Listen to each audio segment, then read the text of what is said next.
So, this is a report I didn't think I would be writing anytime soon. This will be my regional winning team report. So going into the tournament, I wasn't actually feeling too confident. I was using a team that I'd kind of built right at the beginning of the format with a main core of 3 Pokemon, and I was just editing around them and came up with this team, and it actually turns out it was somewhat decent. So let's move on to the team building process. So definitely, straight away, I knew I didn't want to use the standard 6 because, one, there was going to be a lot of mirror matches at the tournament because it was the most successful team at the time and everyone would be using it. I didn't want to be using the same 6 that everyone else would be using.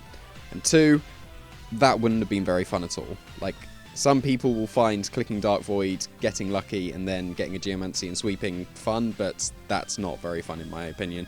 So I knew I didn't want to use those 6. So I went with my favourite pair at the time, which is still now, because I won with it. It's Rayquaza and Kyogre, and you would say it's probably the second most common pairing after Ground and Xerneas, but I really like the synergy that they have together. The airlock on Rayquaza is amazing, and even the Delta Stream when you Mega Evolved is really good as well. And the power of a Life Orb Mega Rayquaza is amazing, so I definitely wanted to go with those two. And then the third Pokemon of the core was a Sizzle, because every team will obviously need a Xerneas check, and I really liked the Sizzle. I liked that you could just get a Swords Dance up and then completely threaten the Xerneas, and it can never attack again, as long as they didn't have Quick Guard, which was the main issue with this core that I had. So I definitely needed Feint somewhere on the team. After a lot of testing, I had lost a lot of games to Quick Guards and Xerneas sweeping, so I needed some way of stopping Quick Guard, so I needed Feint. And originally I had a Thunderous Therian on the team to deal with Kyogres, because I wanted a one-shot somewhere on the team on Kyogres, because they can be built to survive Mega Rayquaza. So I wanted a one-shot somewhere on the team. Thunderous Therian with Choice Specs with a Thunder does get the KO on Primal Kyogre, but I found I was never bringing it. I didn't really like the Choice Lock, and I wanted some more support on the team. So I changed the Thunderous to a Raichu, because then that let me have Feint on the team, and it still gave me the one-shot on Primal Kyogres with a Volt Tackle. Then the most common lead going into the tournament was Smeargle and Xerneas, so I knew that this lead had to be hard countered, so I added a Gengar onto the team, because Gengar plus Sizzle is a very good Smeargle Xerneas check, especially with the moves that I gave the Gengar. Then with those 5, I was very fast, so I needed some sort of Trick Room counter, and then Redirection as well, because with a Rayquaza or a Kyogre, you can get off super powerful attacks, and if you've got Redirection, you get full power Water Spouts and very strong Dragon's Ascent without you getting KO'd after your special defense and special defense drops. So I added the, what people are saying, unusual Togetic. So let's move on to Mega Rayquaza. This is my spread. It's not the most innovative. It's effectively 252, 252, but I shifted 8 from attack into defense and special attack, because I'm pretty sure that some overheat calc as a normal Rayquaza is increased with 4 special attack, but I can't remember what it is. But it does do some sort of purpose. So the offensive calcs aren't that amazing, because like it's a Dragon's Ascent, it's going to KO everything that won't be able to be built to survive it. But the defensive calcs, I wanted to survive a Kangaskhan's Double Edge, and I wanted the minus defense or special defense nature. So I went with Naive instead of Hasty, because Hasty would give Kangaskhan a good chance to knock out Rayquaza in one shot. So with Naive, I still survive most of the time a Primal Kyogre's Ice Beam, which I thought was good enough. And the most interesting calc that there will ever be in Pokemon is giving your Rayquaza 4 HP EVs. It's the most important 4 EVs defensively you will ever give a Pokemon, because in a 1 in a million match you will face a Choice Scarf Cloyster, and Cloyster can't be adamant because it will speed tie with Rayquaza, and then that means that they would have to be a Jolly Choice Scarf Cloyster. Now Icicle Spear will hit 5 times, and the damage roll of the Icicle Spear, 14 out of 16 times, is 36 damage. Now, without 4 HP EVs onto the Rayquaza, you would have 180 HP. So you would almost certainly get KO'd. It's a 93% chance to get KO'd without those 4 HP EVs. But if you put them on, then it turns magically into a 6% chance. So it's pretty much an 88% reduction in the chance for them to KO you. It's the most important 4 EVs you will ever use. Don't use 29 IVs on your Rayquaza for reduced life orb. It's not worth it. You've got to have those 4 HP EVs. So moving on to the moves. Dragon's Ascent, you need to Mega Evolve, so it's always going to be there if you're a Mega Rayquaza. Extreme Speed, I really liked the priority it gave me. +2, being able to KO Talonflames before they could set up a Tailwind or Brave Bird. Being able to Extreme Speed past Redirection is also really nice, so I really liked that. And the third move is Overheat, and that was more a necessary move for the team, because without a fire move on the team, it would have been very weak to Mawals and Ferrothorns. So I did need a fire move on this Rayquaza, because I would still be able to Overheat in the rain if I was a normal Rayquaza, or just get on my Delta Stream and go for the Overheat and KO Mawals. It's a definite KO on Mawal, and definitely a KO, probably at -2 as well, Ferrothorns. So I definitely needed Overheat. So the next restricted Pokemon is Primal Kyogre. So I've got somewhat of a more interesting EV spread on here.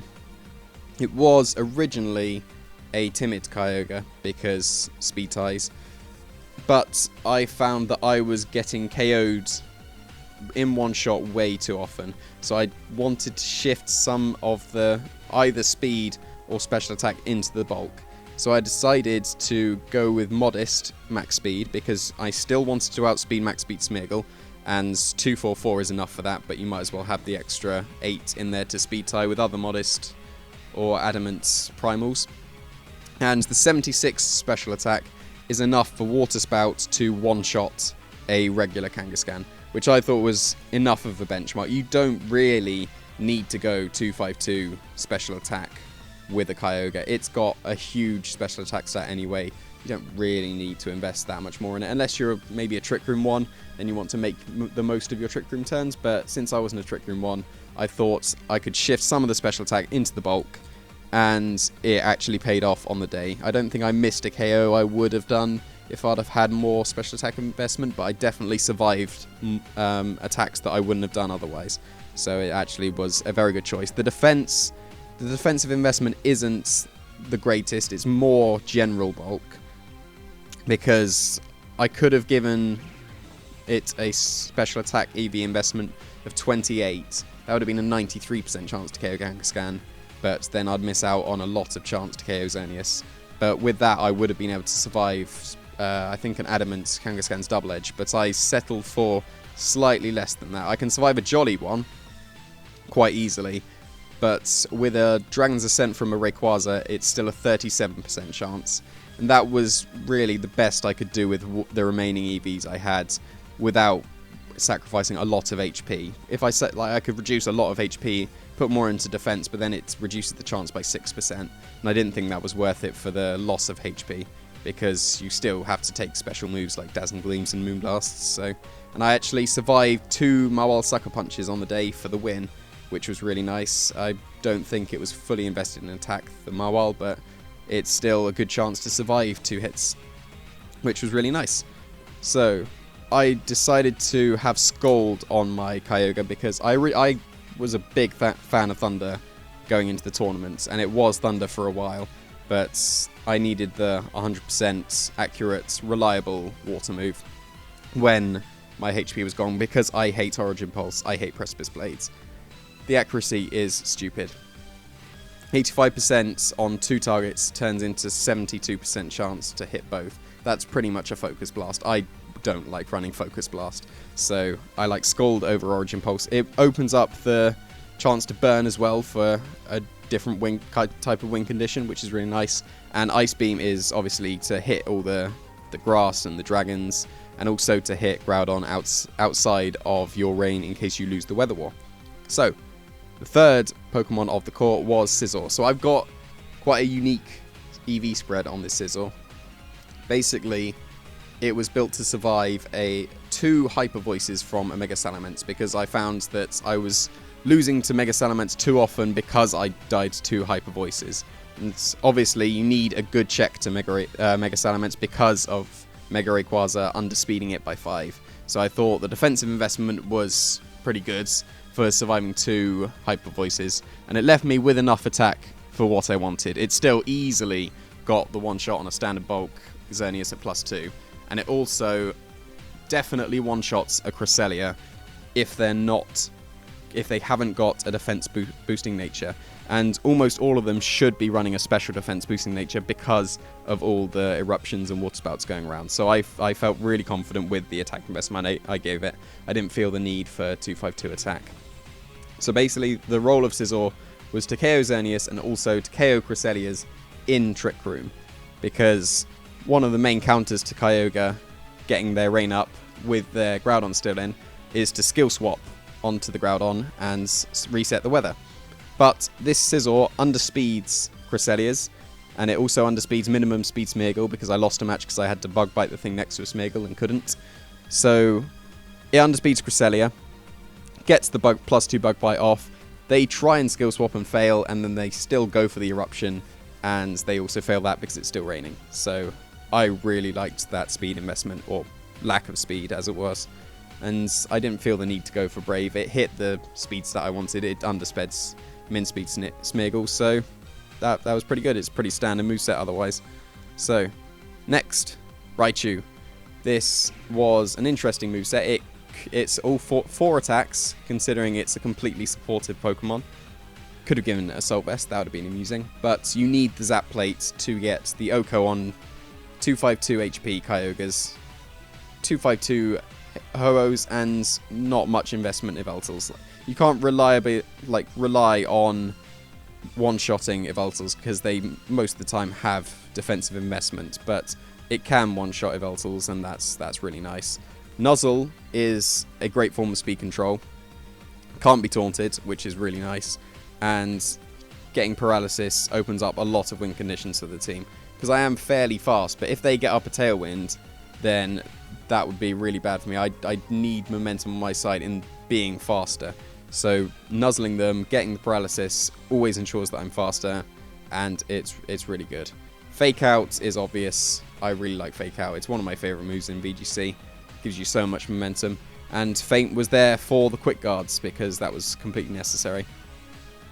So the 252, it could have been more interesting, but you need full speed and full attack to guarantee the one-shot on Kyogre. So, next, Gengar.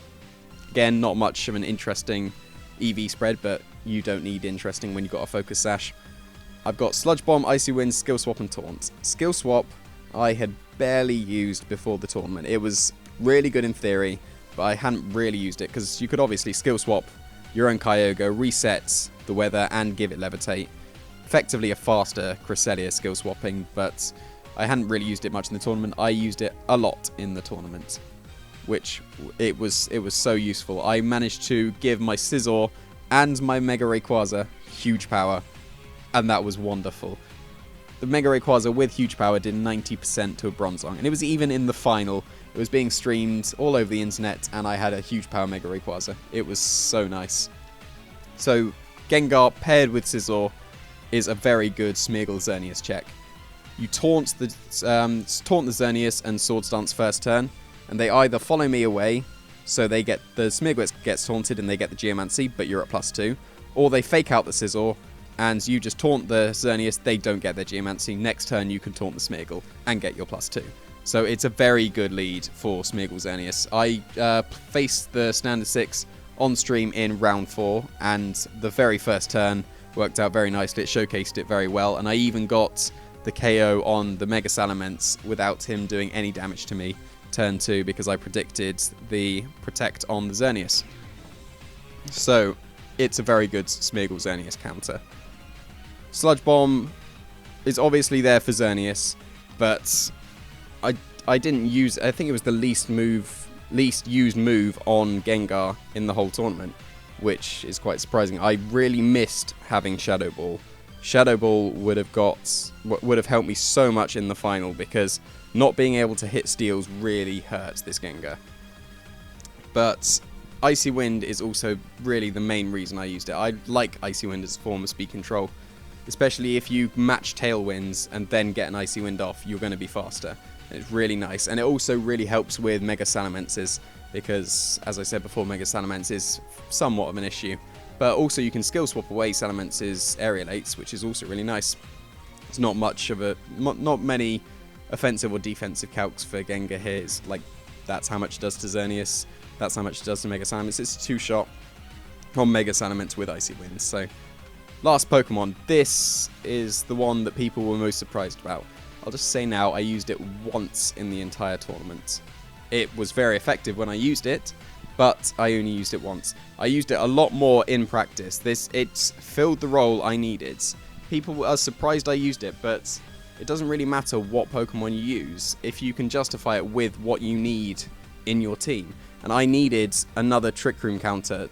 My Sizzle was kind of a pseudo Trick Room counter. It wasn't slow enough though, because I needed something slower than Mawile. But yeah, this was a good Trick Room counter, and it also gave me redirection, which is also always useful. Because of my speed, the stat that I gave it, I could run after you on my Togetic. So if they set up Trick Room, the Togetic would be the slowest, now the fastest thing on the field, and could after you my Mega Rayquaza, my Kyogre, and they would go first and just KO everything. So it was a really, really good Trick Room counter. It's been used before. I've seen it on Clefairies before, but I way prefer Togetic to Clefairy because its bulk is amazing. This Togetic can survive most of the time a Mawile's Iron Head, which is amazing. A Choice Band Mega Rayquaza Dragon's Ascent does a maximum of 78%, and it easily survives Kyogre's Water Spout, even with pretty much full defensive investment.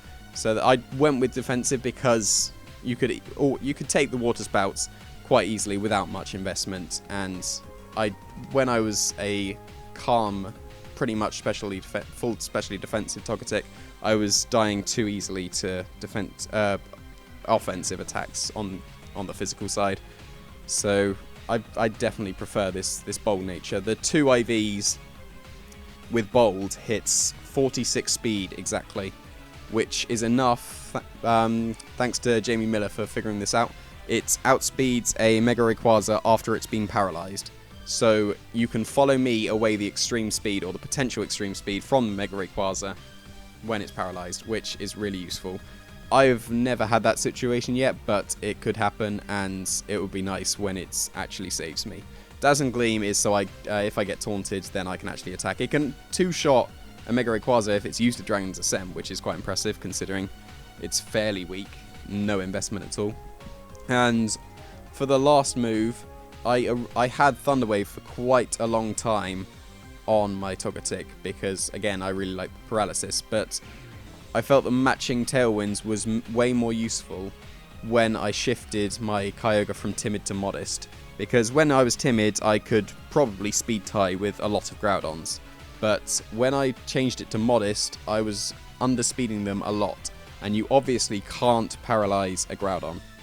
So I shifted to Tailwind so that I could, if I had Togetic which needed the speed control, I would be able to outspeed the Groudons with my Kyogre. And there was actually something I didn't mention on my Raichu. It had Static instead of Lightning Rod, because of the fact that I had Thunder Wave on my Togetic for so long. I changed it, I think it was a day or two before the tournament, and then didn't change the Raichu in time. But then I figured that no one would use an electric attack with a Raichu out, so keeping Static was, I wouldn't say safe, but it still made sense. And I actually got a paralysis with the Static in the tournament, which was actually quite nice. It was on a Talonflame, so they could still priority, but it was still really nice. So, and there goes the music. I don't know what's happening there. That's an advert. So I'm just going to sort that out. Thank you, advert. Right, so on to my matches. This was my schedule. So I was against Jordan Roach to begin with. I hadn't heard of him, and that's probably why. Not the most competitive team. It was a normal Salamence with Earthquake, and he tried to Earthquake my Gengar expecting the Mega Gengar, but I didn't Mega Evolve because I wasn't. I wish he had brought Electabuzz and Empoleon. Those would have been really cool to face, but oh well. He even had Fire Blast on his Dialga and didn't target my Sizzle when I had a Sizzle out. So it was a fairly simple game. So moving on to game 2, I was against Georgie Reeve, who is actually a fan of Team Jamie, which was really cool. I found it really cool to meet her. Meeting all the fans was really good at the tournament, but she was really cool. She had a nice, interesting team with a Ho-Oh and a Landorus. Like, Landorus isn't common anymore. It was a choice-banded Landorus, and it gave me a lot of issues, and I actually had to make quite a big play to win the match in faking out the Landorus through a potential quick guard, and that really saved me, so I managed to pull through on that match. Round 3 was against Damian Braidwoods, who was a friend of Jamie Keen's, so I couldn't lose. There was no way I was losing this. He was using the team, I think it won, I can't remember what the Japanese tournament was called, but it won a Japanese tournament. But turn 1, he let me get an Icy Wind off on his Salamence and his Weavile, and then I just had all the momentum because I was always outspeeding him. So I managed to pull through on that one. Round 4, I got paired against Joseph Richardson, the London Regional Champion, and it was actually on stream. So there will be a link to the match where it was streamed for you to go and look at, but he was running the standard 6. So turn 1, he led Smeagol Xerneas, I led my Gengar Sizzle, and I set up perfectly, but then KO'd his Salamence on the switch, which was actually really bad, because it gave him the free switch to Talonflame, and he could just quick guard away my Bullet Punches. The first turn, he actually predicted me to Protect and Taunt, which was a really good play. But then after he'd done that, his quick guard saved him enough that I couldn't come back. So 3-1 in the tournament. Next, I was against Jonathan Evans, Ezreal, as he is otherwise known, and he was running quite an interesting team. It was a Trick Room team with the potential to paralyze with the Thundurus, but I think the Raichu scared off the Thundurus. So before the match, I told him that I had scouted him. He had told me that he scouted me, so I knew some information, like his Cresselia wasn't Mental Herb.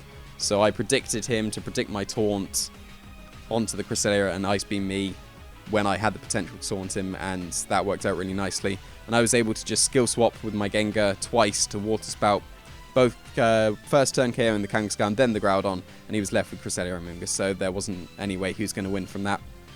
Round 6, I was against Philip D'Souza, who knocked me out of the Sutton Coldfield Regionals back in VGC 15 in the semi-finals, so I had a little bit of a vendetta going. He was also using the standard 6, but I learned from my mistakes in the battle with Joseph and was able to taunt the Xerneas turn 1 because he went for the fake out option to my Sizzle, and then I just kept all the momentum. So I was able to win that one, which was really nice because I've got revenge on him finally. So the final match, at this point my first round opponent had dropped from the tournament, so my resistance would most likely not have been good enough for top cut if I would lose this match. So I effectively had to win. Marcus was running the same team as round 3. Damien was using the one that won the Japanese tournament, and turn 1 he missed his Fire Fang against my Sizzle, which was huge because I was setting up, I got the Swords Dance up, and I lived. So I was able to pretty much sweep through with my +2 Bullet Punches on my Sizzle. So that was quite a lucky finish to the Swiss. Looking at the resistance that I ended up with, it was possible that I could have come 8th, but it would have been a very close 8th. So it's really lucky that I dodged that Fire Fang. So Luke Dunscombe was my quarterfinal opponent. It was on stream again, so I'll have another link to the match that was on stream. He was running a very similar team to me. So the Salamence was effectively my Rayquaza, but faster. He had the setup option with Xerneas, and he also had the Raichu and Sizzle, which was what I had as well.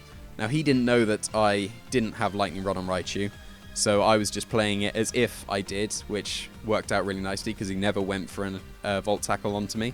And first match, I was able to pretty much keep all the momentum on my side. I was making fairly safe plays. But the second match, we both led with Raichus, and that was quite funny. especially since I knew that I didn't have lightning rods. But he ended up encoring me into fake out, and then I sacked off my Raichu, got a free switch into my Rayquaza, and I was able to again effectively sweep from there. So those were two good matches, and they were caught on stream. There was Jamie Miller was commentating them, so go and check out his commentary for the banter against me, because you know Team Jamie hates me. So semi-final was against Dominic Rhodes. He had just beaten Joseph Richardson, who had gone perfect in Swiss, which was really impressive. So he was actually running a Choice Banded Talonflame and a Choice Specs Xerneas. So that was really good information going into it, because I knew that I was free to bullet punch the Xerneas when he had the Talonflame out as well. And that pretty much won me the match. Second match, I was able to conceal my overheat on Rayquaza until I didn't really need it at the end, but I managed to one-shot the Ferrothorn, so it was good concealing that and then effectively winning the game because of the overheat. So I went 2-0 in that, and then the final game was against Alex Gomez, Poker Alex, and he was running a very interesting team with a Bronzong on it, which was awesome. And it turned out that it was actually a dual mode team, because the Kyogre and the Groudon weren't minimum speed, which they looked very much like from first appearances. Because in the first game, he tried to go the Trick Room route. I was able to KO his Smeargle for absolutely nothing on his part, and then I taunted the Bronzong because I knew it was a Lumberry, so he couldn't set up Trick Room, and there was no way he was getting back momentum. Game 2, he used his Talonflame to set up Tailwind, which swung things way in his favour. I'm not going to say any more about the match, because again, this was on stream, so I'll link the match into the description, but Game 2 was the best match I've ever played. It was by far the most intense. You should go and watch that game now. Stop watching this report, go watch that game. It was amazing. And then Game 3 was a lot closer. I was making quite a few mistakes in Game 3, and then it came down to me critical hitting his Kyogre, which effectively won me the match. I would still have had a chance if he had missed his Precipice Blades if I didn't crit, but it was way in his favour if I didn't, and the crit did effectively save me. But that meant that I won the regional with 2-1 in the final, which was very unexpected, but I will certainly take that. I was very happy with it. So, what to take away from this? You don't need to use the standard. The standard 6 is it's become a very big team in the metagame at the moment, but the metagame hasn't evolved yet, because everyone's using that team. Someone needed to use something that wasn't the standard 6 and win something big. And I didn't even care that it didn't even need to be me. It just needed to be something interesting, and that something interesting happened to be a Togetic, which is even better. But the thing to take away is, don't use the standard 6. Start being more creative, and the metagame will grow, and more interesting teams will come out, and Pokemon will just be a lot more fun. So, thank you for watching this team report. It was a lot of fun to make, a lot of fun to actually play in the tournament, and I couldn't be happier with my results. So, thanks for watching.